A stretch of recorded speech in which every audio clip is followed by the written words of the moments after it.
자, 나합격 위험물 산업기사 필기 기출문제 중에서 24년도 2과목 중심으로 풀어보도록 하겠습니다. 자, 위험물 산업기사 2과목은 거의 대부분 연소와 소화와 관련된 내용들이 많이 출제가 됩니다. 연소에 관련된 요소들, 연소 범위라던가 가연물의 조건, 인하점 이런 부분들, 그리고 소화에서 소화 약제, 소화 설비 등에 대한 문제 중심이니까 이런 내용들 중심으로 자주 나오는 문제들로 한번 풀어보도록 하겠습니다. 자, 2024년 1회의 22번입니다. 불활성가스 소화설비 저장용기의 설치 기준으로 틀린 것은? 불활성가스라고 하는 것은 가스통을 생각할 수 있겠죠. 가스가 들어있는 그 가스 용기를 어디에다 보관하면 좋을까? 자, 먼저 방호구역 외의 장소에 설치할 것. 자, 이 네모칸이 건물 내부라고 생각을 하면 가스통이 안쪽에, 가스 용기가 건물 안쪽에 있게 되면, 실내에 있게 되면 이 안에 화재가 났을 때 가스통도 같이 폭발을 해서 사용할 수가 없게 됩니다. 그래서 가스 용기를 방호하려는 공간, 그 공간의 바깥에 설치를 하게 되면 바깥에서 계속 가스를 공급하면서 소화를 시킬 수 있기 때문에 불활성가스 소화 용기는 우리가 보호하려고 하는 구역 바깥에 설치하는 것이 맞습니다. 그래서 실내에 이제 소화기가 의무적으로 배치가 되죠. 이렇게 복도가 있으면 주변에 사무실 같은 게 있을 때 사무실 안에도 있고 바깥에 복도에도 소화기가 이렇게 비치됩니다. 이때 이 소화기들은 이 안쪽에 있는 이 공간을 끌려고 하는 게 아니고 이 사무실 내부에 있는 소화를 하기 위해서는 바깥쪽에 있는 소화기를 가지고 들어가는 것이고, 복도에 불이 났을 때는 그 사무실 안쪽에 있는 소화기를 사용하게 되는 겁니다. 그래서 그 위치에 있는 소화기를 사용하려고 두는 것이 아니라 그 외의 지역에 화재가 났을 때 사용하려고 소화기를 비치를 하는 거라서 이런 경우가 방호구역 바깥에 설치를 한다라고 보시면 되겠습니다. 자, 저장용기에는 안전장치를 설치를 해야 하고요. 그리고 저장용기 외면에 소화약제 종류와 양, 그리고 제조 연도, 제조자를 표시할 것이라고 되어 있는데 제조 연도와 제조자 그리고 소화약제 종류와 양을 표시하는 건 맞고요. 온도가 섭씨 40도 이하이고 온도 변화가 적은 장소에 설치할 것. 이 안에 가스 상태로 충전이 되어 있기 때문에 높은 온도에서는 부피가 팽창하면서 폭발할 수 있습니다. 그래서 온도 변화가 적은 장소에 보관하는 것이 좋겠습니다. 자, 2번에 보시면 안전장치를 설치하는데 용기 밸브에 안전장치가 설치되어 있더라도 여기에도 안전장치를 해야 합니다. 그래서 제외라는 말이 틀리고 포함이라고 되어야 맞습니다. 안전장치는 용기 밸브에 되어 있더라도 해야 합니다. 그래서 2번이 틀린 말이 되겠습니다. 자, 25번입니다. 각 위험물의 저장소에서 화재가 발생하였을 때 물을 사용할 수 있는 물질, 그러니까 소화 방법 중에서 주수 소화를 할 수 있는 물질을 찾아보면 되겠죠. 자, 1번부터 K2O2는 과산화 칼륨입니다. 자, 이런 위험물들이 보기로 나왔을 때 문제를 풀기 위해서만 보지 마시고 이 위험물이 몇 류인지, 지정수량이 몇인지, 그리고 어떤 특징들이 있었는지도 같이 기억을 계속 상기하셔야 다른 문제를 응용해서 풀 때도 도움이 됩니다. 과산화칼륨은 1류 위험물이었고 무기과산화물 50kg인 물질이었습니다. 자, 탄화칼슘이 2번이죠. 탄화칼슘 3류 위험물이고 칼슘, 알루미늄의 탄화물이라는 품명이라서 300kg의 지정수량입니다.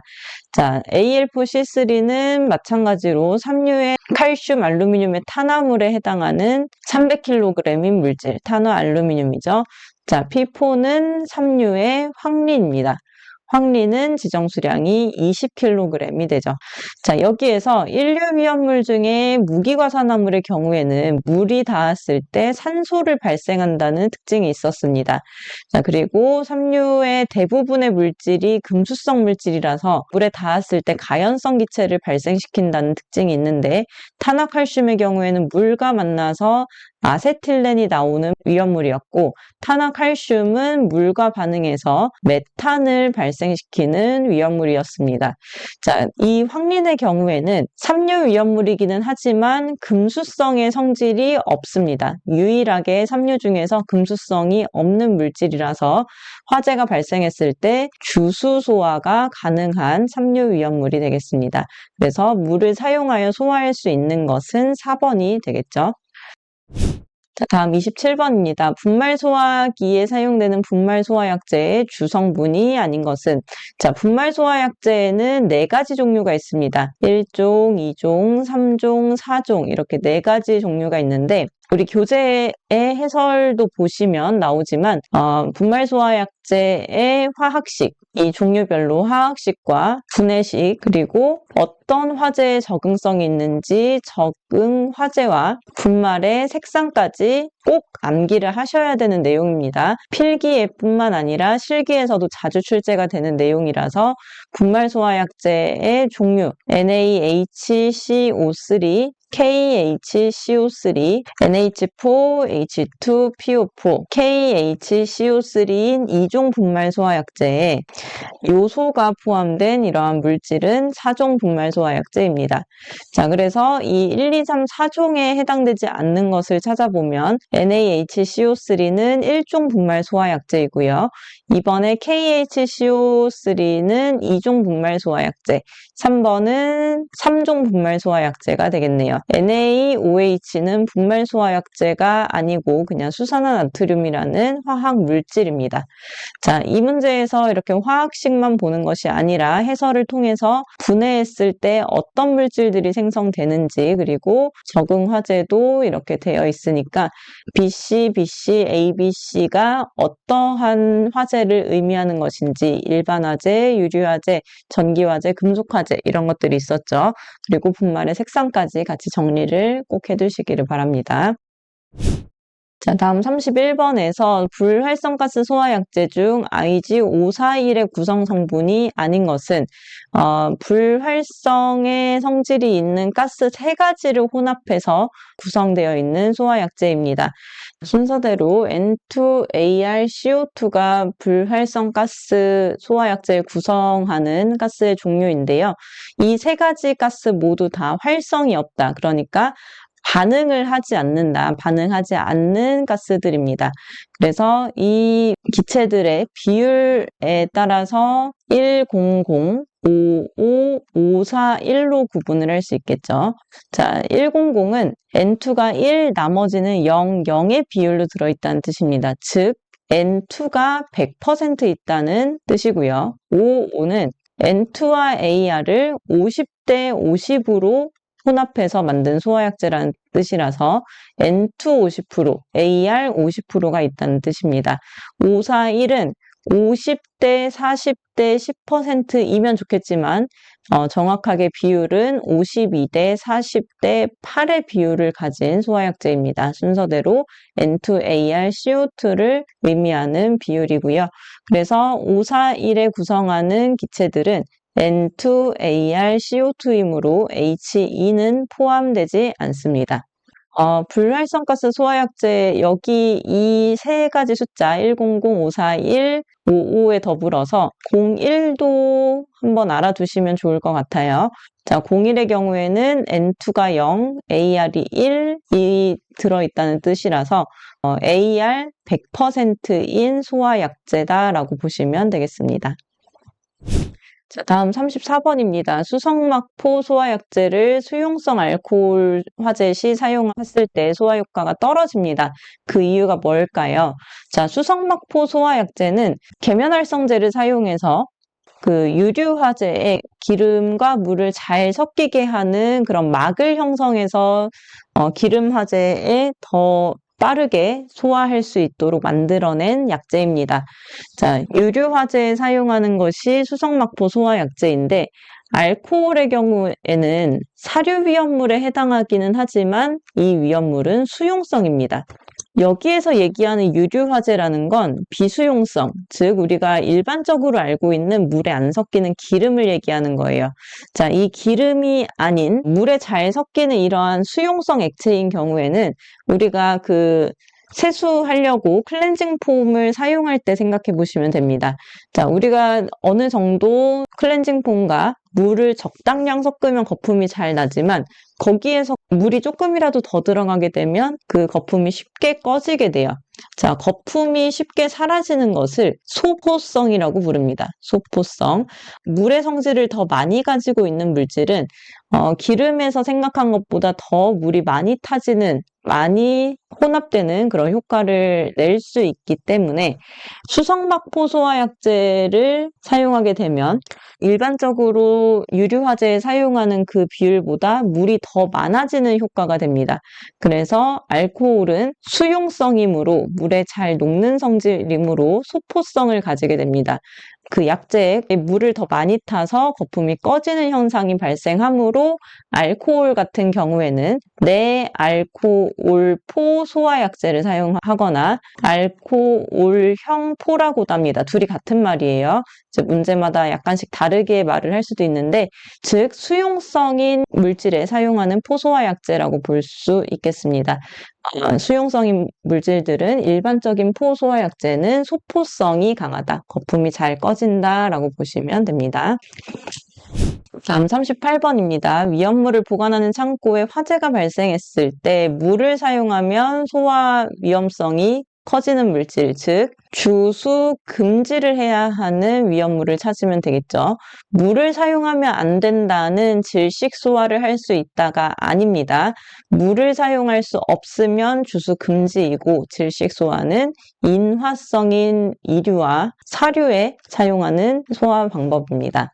자, 주수 금지인 거 찾아보면요. 질산암모늄은 1류의 질산염료이니까 알칼리 금속의 과산화물이 아니라서 주수 소화 가능합니다. 그리고 탄화칼슘은 3류 위험물 중에 칼슘, 알루미늄의 탄화물이라서 주수 금지가 되고요. 과염소산 나트륨의 경우 1류의 과염소산 염류라서 주수 소화가 가능합니다. 셀룰로이드 5류 위험물의 질산 에스터류죠. 질산 에스터류는 주수 소화, 5류는 주수 소화가 가능한 물질이니까 이 1번, 3번, 4번은 주수 소화가 가능하고, 탄화칼슘은 물을 뿌렸을 때 C2H2라는 가연성 기체가 발생하므로 주수 금지를 해야 한다. 2번이 답이 되겠습니다. 그러면 주수 금지를 해야 하는 경우에는 어떤 소화를 해야 할까요? 자, 주수 소화에는 물의 들어가는 옥내소화전, 옥외소화전, 스프링클러, 포소화약제 같은 것들이 사용될 수 있지만 물을 쓰면 안 되는 경우에는 탄산수소 염류, 분말소화약제, 그리고 마른 모래, 팽창질석, 팽창진주암을 사용해야 합니다. 자, 탄산수소 염류 분말소화약제는 분말소화약제 중에서 1종과 2종 분말소화약제를 의미한다고 보시면 되겠습니다. 자, 다음은 2024년 2회 문제입니다. 22번이고요. 화재를 잘 일으킬 수 있는 일반적인 경우에 대해서 틀린 것은, 자, 화재는 연소입니다. 연소. 어떤 가연물이 산소와 만나는 것을 연소 반응이라고 해요. 점화원에 의해서 가연물과 산소가 서로 반응하는 것을 연소라고, 화재라고 부릅니다. 자, 산소와 친화력이 클수록 연소가 잘 된다. 자, 연소라는 건, 화재라는 건 가연물이 산소와 반응하는 것이기 때문에 친화력이 크다는 것은 반응을 잘한다는 뜻이라서 연소가 잘 된다. 맞습니다. 온도가 상승하면 연소가 잘 된다. 불을 붙이려고 하는데 차가운 곳보다는 뜨거운 곳이 더 불이 잘 붙어요. 그래서 온도가 상승하면 연소 잘 된다. 맞고요. 연소 범위가 넓을수록 연소가 잘 된다. 맞습니다. 자, 연소 범위가 넓다는 것은 예를 들어서 2에서 80%라고 했을 때 가연물이 1% 있으면 연소가 안 되지만 2%일 때는 연소가 되고 50%일 때도 연소가 되고 90%일 땐 연소가 안 된다는 뜻입니다. 자, 근데 2에서 10%의 연소 범위를 가지는 물질이라면 1%일 때는 연소가 안 되지만 2%일 때 연소되고 50%일 때 안 되고 90%일 때 연소가 안 된다는 뜻입니다. 그래서 연소 범위가 넓다는 건 불이 붙을 확률이 더 높아진다. 2에서 80 구간에서는 다 불이 붙을 수 있다라는 뜻이 되기 때문에 연소 범위가 넓을수록 연소가 잘 된다고 보는 게 맞겠죠. 자, 발화점이 높을수록 연소가 잘 된다. 불이 붙는 온도가 10도씨인 물질이 있고 불이 붙는 온도가 50도씨인 물질이 있다고 보겠습니다. 자, 불이 붙는 온도가 상승하면은 아래서부터 이렇게 온도가 올라가겠죠. 그러면 이 온도에 도달했을 때 여기에는 불이 붙지만 50도씨에는 불이 붙지 않을 거예요. 자, 그래서 온도 발화점이 높다는 건 불이 붙을 수 있는, 연소가 될 수 있는 조건이 더 어려워진다는 뜻입니다. 어쨌든 아래쪽에서 온도가 상승하면서 도달해야 하는 그 구간만큼 연소가 더뎌지기 때문에 발화점이 높을수록 불이 붙는 온도가 높을수록 연소가 잘 되지 않는다라고 봐야 하겠죠. 그래서 발화점이 낮아야 연소가 잘 된다라고 기억하시면 되겠습니다. 자, 다음 25번입니다. 가연물의 주된 연소 형태에 대한 설명으로 옳지 않은 것은, 자, 연소에서 고체가 연소하는 경우, 액체가 연소하는 경우, 기체가 연소하는 경우 명칭들을 우리가 몇 가지 봤어요. 그 중에서 고체의 연소는 네 가지의 명칭과 어떤 가연물이 연소했을 때 그 연소라고 부르는지를 꼭 기억하셔야 한다고 강조했는데, 고체의 연소 네 가지, 분해 연소, 표면 연소, 증발 연소, 자기 연소가 있습니다. 자, 분해 연소는 그 표면에 있는 물질들을 분해해서 색깔이 변하면서 타는 것들, 예를 들어서 목재, 종이, 섬유, 플라스틱 이런 것들이 분해 연소에 해당하고요. 또 석탄도 분해 연소에 들어갑니다. 자, 분해 연소는 목재에 들어간다면 나무가 한 번 탄 그런 숯과 같은 물질들은 목탄이라고 부릅니다. 목탄, 코크스, 금속은 표면 연소, 증발 연소는 파라핀. 파라핀은 양초를 만드는 성분이고요. 나프탈렌, 황가지 증발 연소, 자기 연소는 오류 위험물에 해당하는 연소 방식입니다. 자, 황의 연소의 형태는 증발 연소 맞고요. 목재의 연소 형태는 분해 연소입니다. 에터의 연소 형태는 사류 위험물입니다. 사류 위험물이므로 증발 연소에 해당하고요. 수체 연소 형태는 목탄이므로 표면 연소에 해당하는 것 맞습니다. 그래서 3번이 답이 되질 않습니다. 자, 사류 위험물은 액체 연소에 들어가기는 하는데 사류 위험물의 성격이 인화성 액체이죠. 자, 불을 끌어당기는 성질이 있다는 뜻인데 액체 자체가 휘발성이 굉장히 강하므로 불을 끌어당겨서 연소할 수 있게끔 액체 자체가 증발하는 성질이 강합니다. 그래서 고체의 증발 연소도 가능하지만 액체의 경우에도 휘발성이 강한, 증발하려는 성질이 강한 위험물인 사류 위험물 같은 경우에는 여기에서도 증발 연소가 가능하다라고 이렇게 고체의 증발 연소, 액체의 증발 연소 같이 보시면 될 것 같습니다. 자, 다음 26번입니다. 클로로벤젠이 30만 리터가 있다고 하네요. 자, 여기에 소요 단위는 얼마인가 이렇게 나왔을 때 지정 수량의 배수로 헷갈리실 수도 있고요. 아니면 소요 단위가 뭐였는지 갑자기 이게 기억이 안 나실 수도 있어요. 자, 소요 단위라고 하는 것은 소화기 한 개가 소요되는 물질의 양이나 면적의 범위를 뜻하는 겁니다. 제조소와 저장소, 취급소로 구분을 했을 때 제조소와 취급소에는 소화기 한 개로 끌 수 있는 내화 구조의 면적이 100제곱미터, 비내화 구조는 50제곱미터, 저장소는 150제곱미터에 75제곱미터입니다. 그리고 위험물의 경우에는 지정 수량의 10을 곱한 만큼이 소요 단위가 됩니다.